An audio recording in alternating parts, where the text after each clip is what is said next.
Hello, everyone.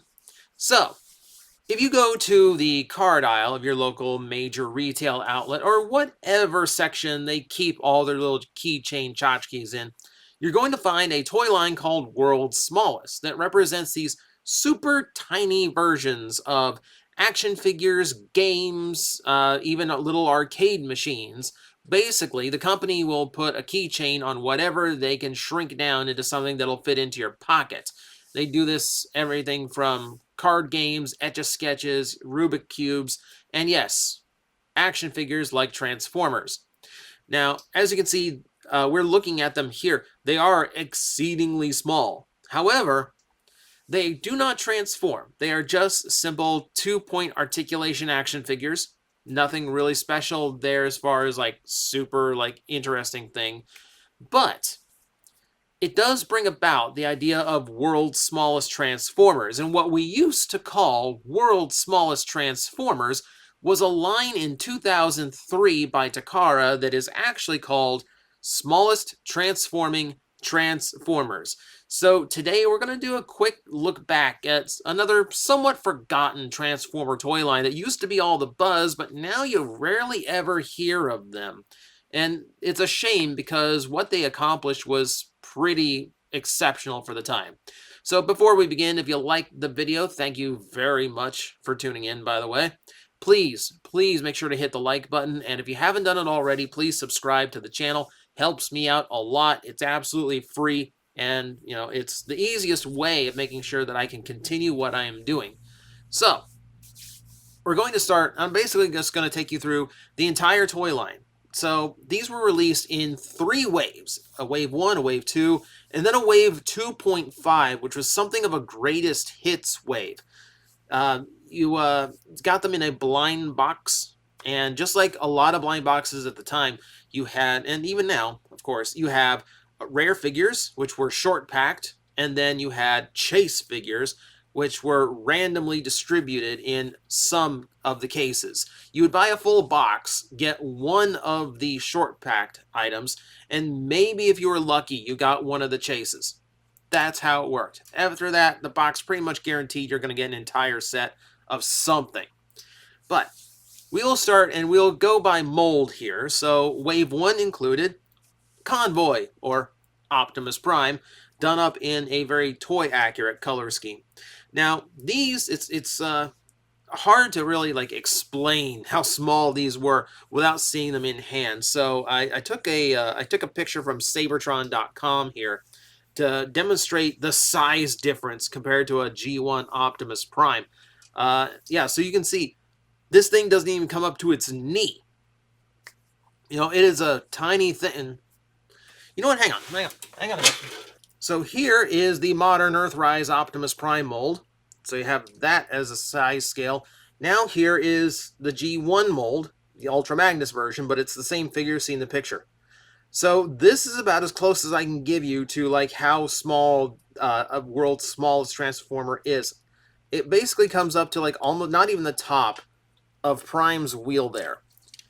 These things were super small and they fully transformed, which was super impressive at the time. Let me go and show you the Wave 2.5 version of Convoy. And now, done up in animation colors, so the eyes are blue now. The colorful stripe is gone. It's now the flat gray, bright blue windshields.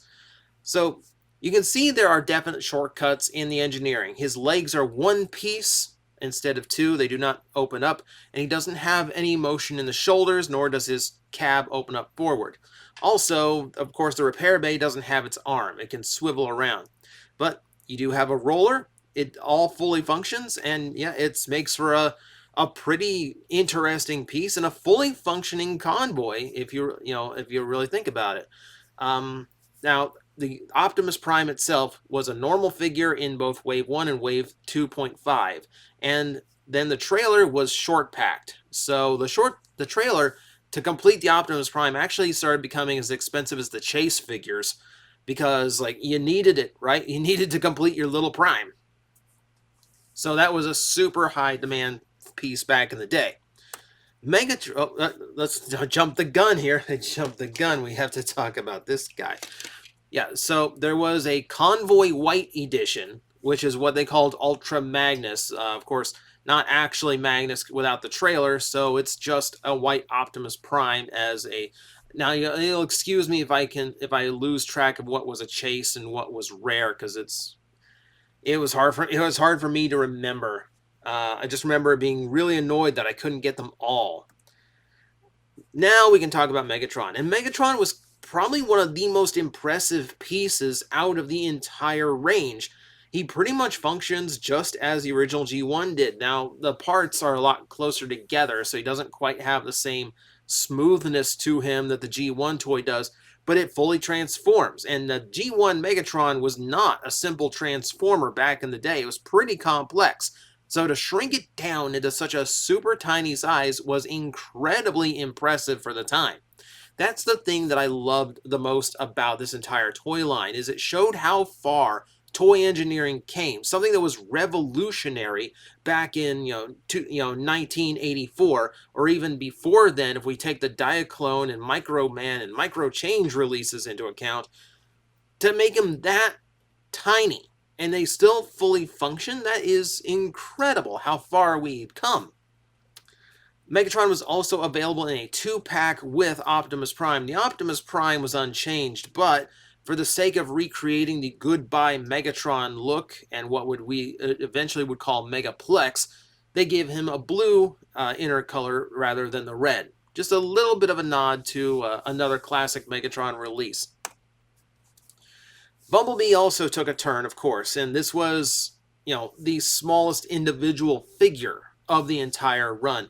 And at a passing glance, if you saw a photo of this thing online, you might mistake it for a normal Bumblebee toy. You might mistake it for the full-size one. The only thing that might catch you off guard is how thin the arms are on this figure. But looking past that, yeah, it's an exceptional job. It's a super tiny little Bumblebee. Head is fully sculpted. Everything seems to work. Now, I will say, because of the size of these, none of them actually roll. So that was another element to this. Actually, let me see. I think, I think Optimus has pinned wheels, and that's about it. Because I remember most of these did not actually roll. But you know what?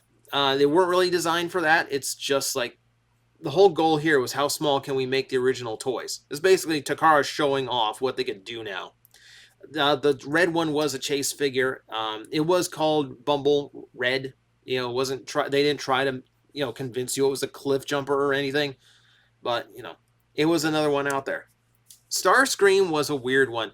So the part forming is still there. The fists are still separate parts. If you thought the G1 toy was hard to keep the fists connected and keep track of them, now the figure is like that big. He was actually one of the larger ones because of the wingspan and the height required for his transformation to be smooth. He does have some weirdness. You notice in the jet mode, he's got this big gap between his two thrusters.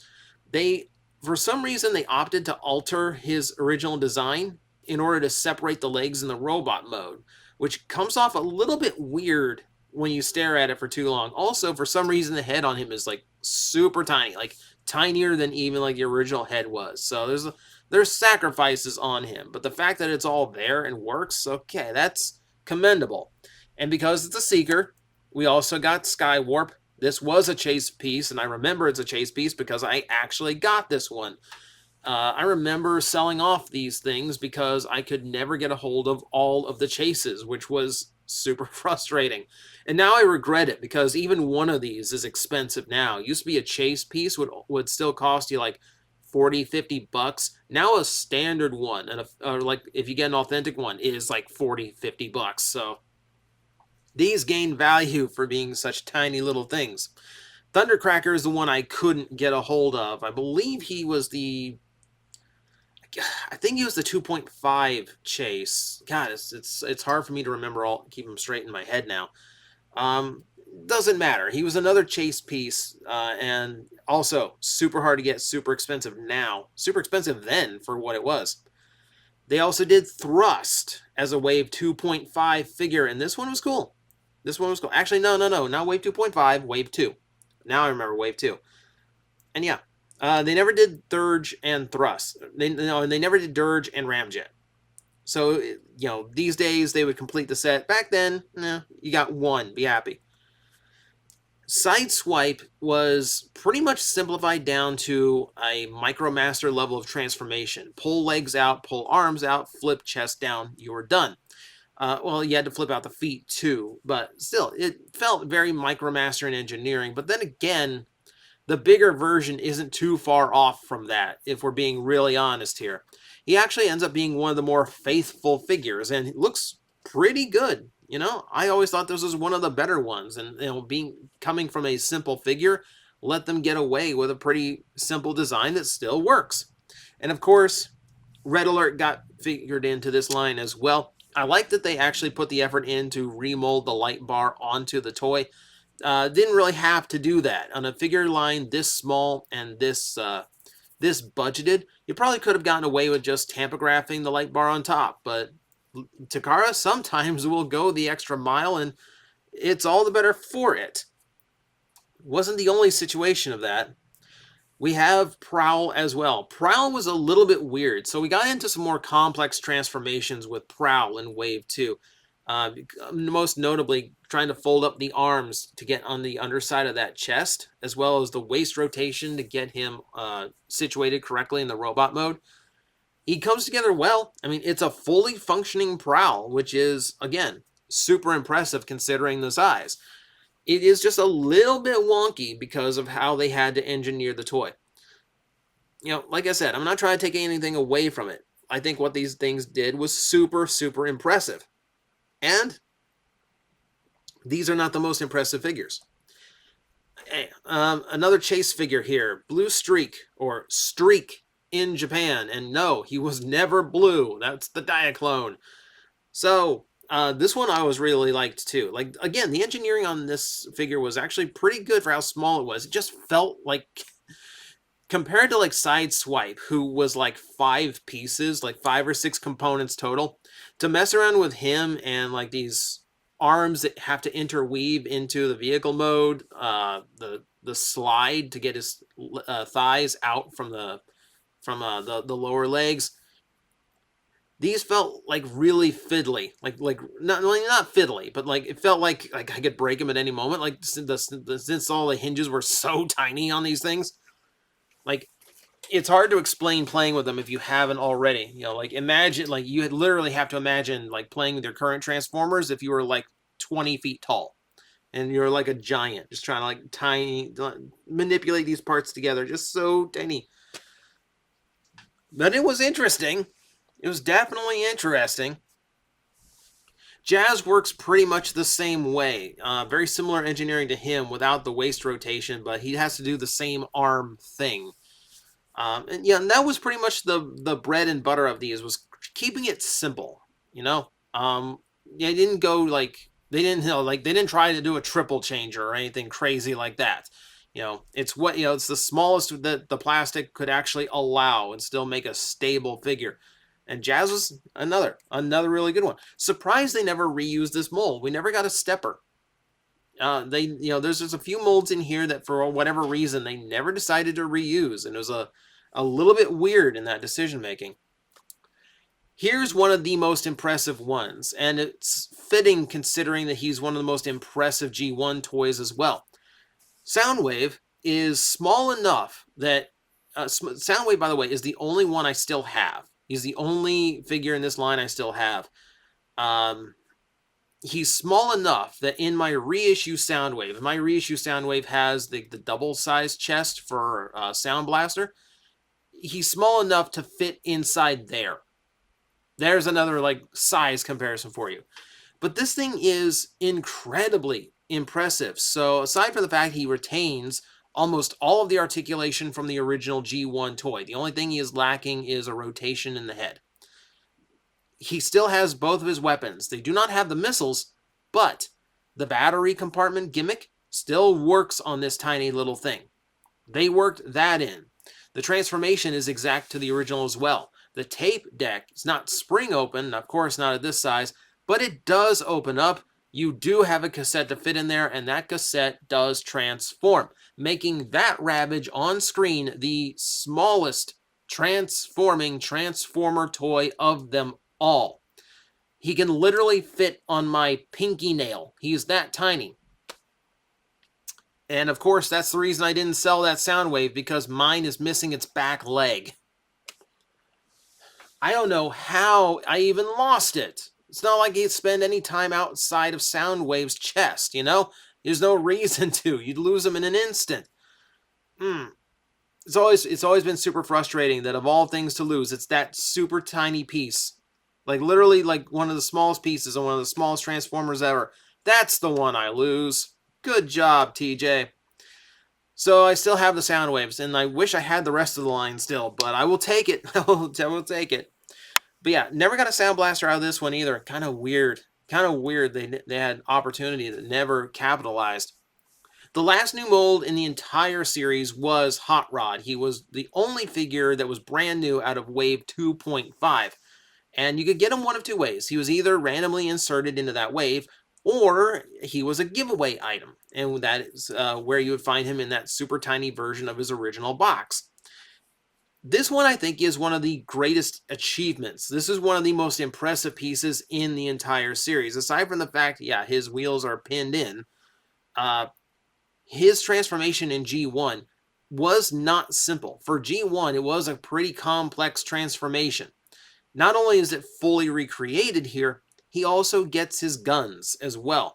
He was the only one besides Convoy that came, Convoy and Megatron technically, who came with accessories. And because his articulation in G1 was so simple, he pretty much retains all of it. Super, super impressive toy. Super cool for its time, too. Like, really, really cool job. The Wave 3 that was supposed to happen would have included Hot Rod, as well as another run of Prowl and Jazz, which I don't know why that was the plan when they had Smokescreen and Stepper just sitting there. I don't know why. But along with Hot Rod, the new toys we were supposed to get was going to be an anime-accurate version of Megatron, a chase piece that was all of his extra gun components, and then two completely new molds in skids and tracks. This wave was canceled because apparently there was no budget for it. Apparently this was over budget to release a Wave 3, which is super frustrating. I don't understand how something this tiny could actually go over budget, you know? Like, I mean, I'm sure there, of course, there's budget to be concerned with here, you know, as you are with any toy line, but these are so simple, and like, there's nothing about tracks that screams to me he's going to be hard to engineer, so we can't really afford to make it on a mass production level. It irks me. I loved this toy line when it first came out, and it's bothering me that two toys that look pretty good never made it to the store. It's just unfortunate, you know? But that's pretty much where the toy line ends. That's all we ever got for it. But Smallest Transforming Transformers, or as we erroneously called it, World's Smallest Transformers, or WSTs, their legacy lived on. It was one of the first things that was emulated for third-party toys. You know, before then, upgrade kits were pretty much the only thing you'd see, weapon packs and things like that.